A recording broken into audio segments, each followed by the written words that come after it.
കുനുമേൽ കുരുവായി കോൺഗ്രസിൽ കൂട്ട രാജിഭീഷണി.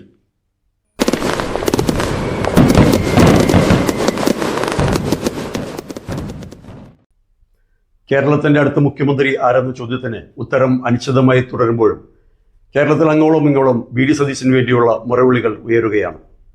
അതിനിടയിലാണ് പാർട്ടിയെ കൂടുതൽ പ്രതിരോധത്തിലാഴ്ത്തിക്കൊണ്ട് ഒരുപറ്റം ജനപ്രതിനിധികളുടെയും പാർട്ടി ഭാരവാഹികളുടെയും രാജിഭീഷണി.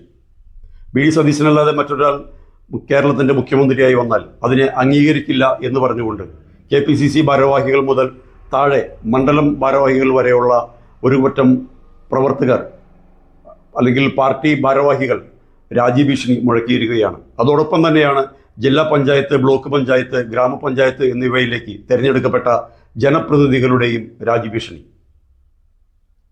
പടം നയിച്ചവൻ നാട് നയിക്കട്ടെ എന്ന മുദ്രാവാക്യം ഉയർത്തിക്കൊണ്ട് കോൺഗ്രസിന് വേണ്ടി ഈ 5 വർഷക്കാലം ഈ കോൺഗ്രസിനെ, ഈ പ്രസ്ഥാനത്തെ, UDF-നെ ഈ നിലയിലേക്ക് എത്തിച്ച വി.ഡി. സതീശനെ മാറ്റി നിർത്തിക്കൊണ്ട്, മുഖ്യമന്ത്രി സ്ഥാനത്ത് നിന്ന് മാറ്റി നിർത്തിക്കൊണ്ട് മറ്റൊരു അനുനയ ചർച്ചകൾക്കും മറ്റൊരു അനുനയ നീക്കങ്ങൾക്കും തങ്ങളില്ല എന്ന പ്രഖ്യാപനത്തോടെയാണ് ഒരുപറ്റം പ്രവർത്തകർ രാജിഭീഷണിയുമായി മുന്നിട്ട് നിൽക്കുന്നത്. വി.ഡി. സതീശനല്ലാതെ മറ്റൊരാൾ മുഖ്യമന്ത്രിയായി വന്നാൽ ഈ രാജിഭീഷണി മുഴക്കിയിരിക്കുന്നവരിൽ കുറെ പേരെങ്കിലും രാജിവെച്ചാൽ അവിടെ ഉപതെരഞ്ഞെടുപ്പ് വേണ്ടിവരും.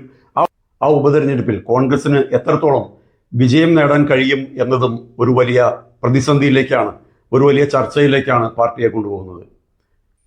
തെരഞ്ഞെടുപ്പിൽ മത്സരിച്ച് MLA ആകാത്ത ഒരാൾ മുഖ്യമന്ത്രിയായി വന്നാൽ ഉപതെരഞ്ഞെടുപ്പിൽ അയാളെ പരാജയപ്പെടുത്തുമെന്ന് പരസ്യമായി പ്രഖ്യാപിച്ചിരിക്കുന്ന കോൺഗ്രസ് പ്രവർത്തകർക്കിടയിലേക്കാണ് പുതിയ രാജിഭീഷണിയുമായി പാർട്ടി പ്രവർത്തകരും ജനപ്രതിനിധികളും എത്തുന്നത്.